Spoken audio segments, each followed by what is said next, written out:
Hi guys, welcome back. We've got another review today.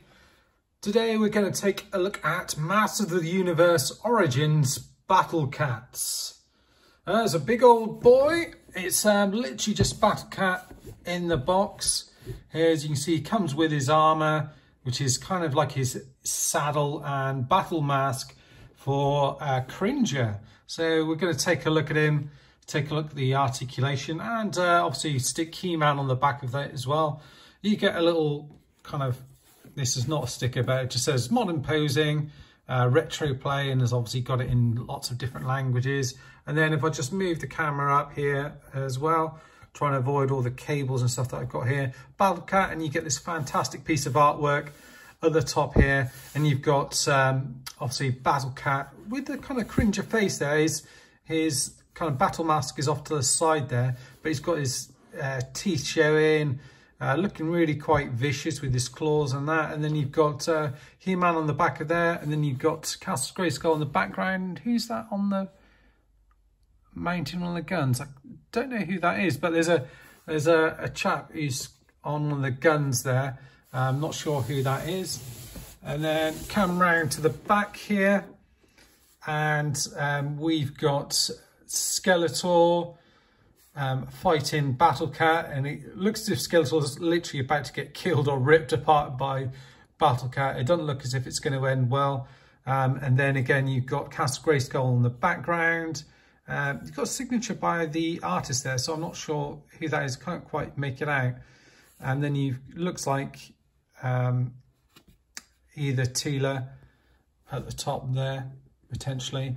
And then down here at the bottom here, it shows all the different figures in that wave and how you can remove the battle armor and whatnot. So let's see if we can get this one opened. Just gonna grab some scissors and get this one open up, and then we shall resume. Right, here we are. We've got Battle Cat out of the packaging. I have to say there's quite a lot of plastic ties and stuff in the way. It was a bit frustrating. Right, so this plastic here does feel obviously quite a bit different from the original. It's got quite a nice feel to it. There's probably a little bit more detailing in it, and there's little bits that have got like either a gloss paint to it, but it's a slightly different red. So I think it is paint that's been added, because it's also on the kind of tips here as well. So it's all the kind of little raised bits along here. You can see the eyes are painted on the front here. So it's got a very Filmation look to Battle Cat. His head does kind of rotate with it on it. Kind of, I kind of clip it on, it just kind of clips on. I'll show you the articulation first, but because the head can move up, can kind of move around to the side as well. So a fair bit of articulation. And the mouth can also open and close here. There's some nice yellow paint and around here. There's like a little bits where it's kind of not seeped through, but that's fine. His mouth's painted red, white teeth. They've just gone, rather than white eyes, they've just gone for green and then just put a black dot on it. Just slightly odd. All the armour looks as if it's removable, so it clips in underneath here, and you can pull it off and take that off if you wish to. The helmet, as mentioned, it just kind of clips in and around him. So last time, when I first did it, it kind of almost like clipped on.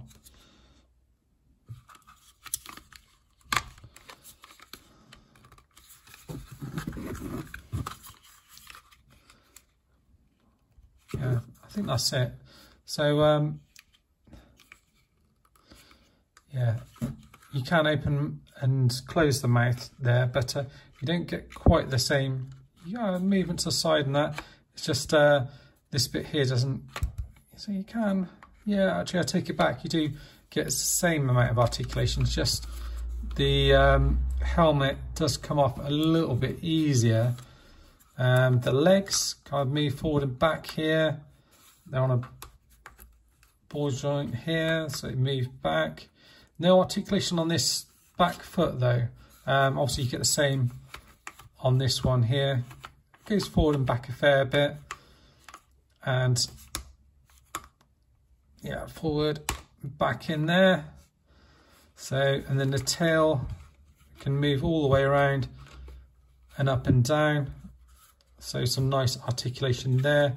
And then these front ones go front, forward, back to there. Articulation there, which kind of twists out. And the same on the other side as well. Nice little paws on the bottom there. And as I mentioned, all this sort of yellow paint throughout the figure looks good. Yeah, it's only a shame that they don't have that. The feet don't bend. So that's, I think, the only disappointing thing for me. Let's try and get him in a good pose where he's got all his feet on the ground, because that's the thing, because of that, if you want all his feet on the ground, you have to kind of have him in a fairly static position, without him kind of leaping forward or anything else like that. It still works absolutely fine. This thing's starting to annoy me a little bit. Right, so that's on.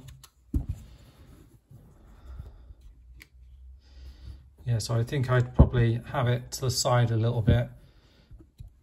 And then you can, He-Man can sit on it, obviously. Like so.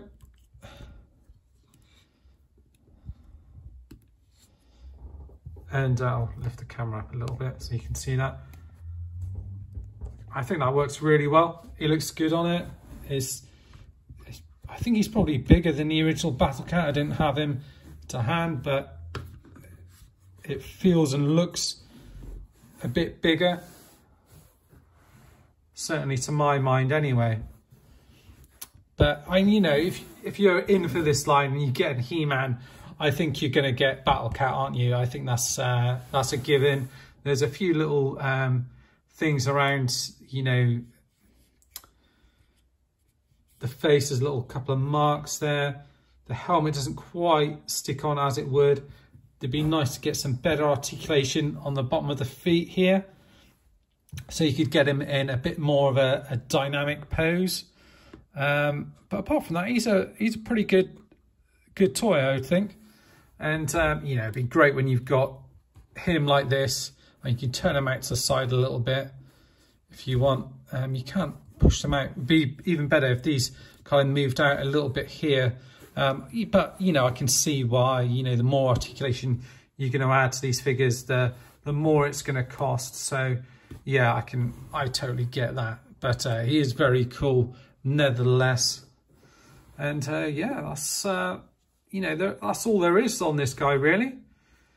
It's a pretty cool looking Battle Cat. And again, if you want to take everything off, you can do.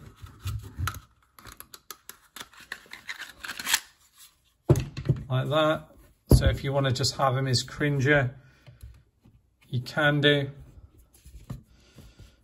Obviously he doesn't, as Cringer like this, he doesn't, because of the face and that, he still looks pretty menacing, I would say. And there he is, kind of standing up next to him. And then it's pretty easy to, you know, attach everything back on again. Literally just pop that over there and then bring this round, peg this through, clip it on like so. Even if you want, you can have him like that, like he was on the box art if you want. I think I'll go for the classic one and have his helmet on there. If I can pop that on there. Like I said, first time I popped it on, it kind of clicked into place a little bit more. But ever since then, it's not quite sat true. It's on there, but it feels like it could quite easily just pop off any second. So if anyone's got any hints and tips on that, just let me know. Anyway, that's it for now, guys. Thanks for watching. as always, stay safe and I'll see you next time. Bye bye for now.